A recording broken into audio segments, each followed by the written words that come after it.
குருவின் தினம் ஒரு சுவடுகளில் கருணையை பற்றி இன்றைய நாளில் பேசலாங்க.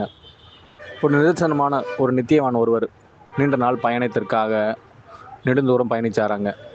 அப்படி பயணித்த பொழுது அவர்கிட்ட ஒரே ஒரு நித்தியம் மட்டும்தான் தென்பட ஆரம்பிச்சதாங்க.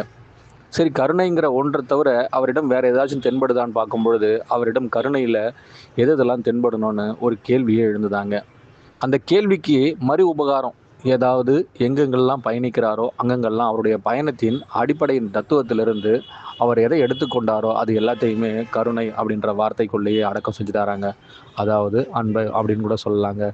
அப்போ ஒவ்வொருத்தருக்குள்ளேயும் எது இருக்க வேண்டுங்கிறத அவர் நிதர்சனமாக உணர ஒவ்வொரு இடத்துக்கும் அவர் பயணிக்கும் பொழுதெல்லாம் அவருடன் பயணித்தவர்களும் அதையே நீடித்து கடைபிடிக்க வேண்டுங்கிறத அவர் மறைமுகமாக தான் சொல்லணும்னு ஆசைப்பட்டாராங்க. ஒரு காலகட்டத்தில் அவருடைய பயணங்கள் நீடித்து கொண்டே சென்றதுங்க. குறுகிய தூரத்திலிருந்து நெடுந்தூர பயணமாக கூட ஆச்சுங்க. அப்போவும் எல்லோரிடமும் எது தென்பட்டதுங்கிறதுக்கு அவரிடம் மட்டும் தென்பட்டது ஒன்றாக இருந்தது. மற்ற அனைவரிடமும் எது தென்பட்டதுங்கிறத அவர் அங்கங்கு அதை சிதறி செல்ல ஒவ்வொரு வார்த்தையாக எடுத்துக்கிட்டாராங்க. அந்த வார்த்தைக்குள்ள எது எல்லாம் அவர்களுக்குள் தென்பட ஆசைப்பட்டதோ அந்த ஆசைக்கு பெயரையும் மறுபெயரிட்டு அழைக்க ஆசைப்பட்டாராங்க. சரி, ஒரு மனிதன் எப்படியெல்லாம் இயங்குகின்றான், அவன் இயக்கமும் அவன் வெளிப்படும் தன்மையும் உள்ளுக்குள்ளிருந்து எப்படியெல்லாம் வெளிப்படுத்தப்படுதுங்கிறதுக்கு அவரின் பயணம் மிகப்பெரிய ஒரு தெளிவு கிடைச்சதாங்க. அந்த தெளிவுக்குள்ள அவர் எதையெல்லாம் தேடி கண்டுபிடிச்சாரோ அந்த பயணத்தின் மொத்த அதிபதியாக அவர் ஒருத்தரை உருவாக்கணும்னு ஆசைப்பட்டாராங்க.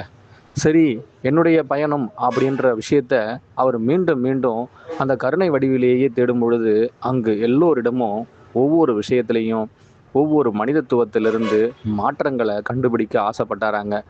ஆனால் மாற்றங்கள் இருக்க மறுமுறை அவர்கள் யாருமே தனக்குள் மாற்றத்தை விரும்பாதிருப்பதை அவர் ஒவ்வொரு இடத்துலையும் கண்டுபிடிச்சாராங்க.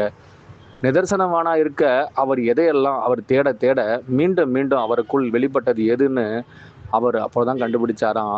இத்தனை ஆண்டு காலம் நானும் எதை தேடினேனோ அது எனக்குள் இருந்து என் மாற்றத்தை தரும் பொழுது தான் நானும் கருணை என்றதை உணர்ந்தேன்னு சொன்னாராங்க.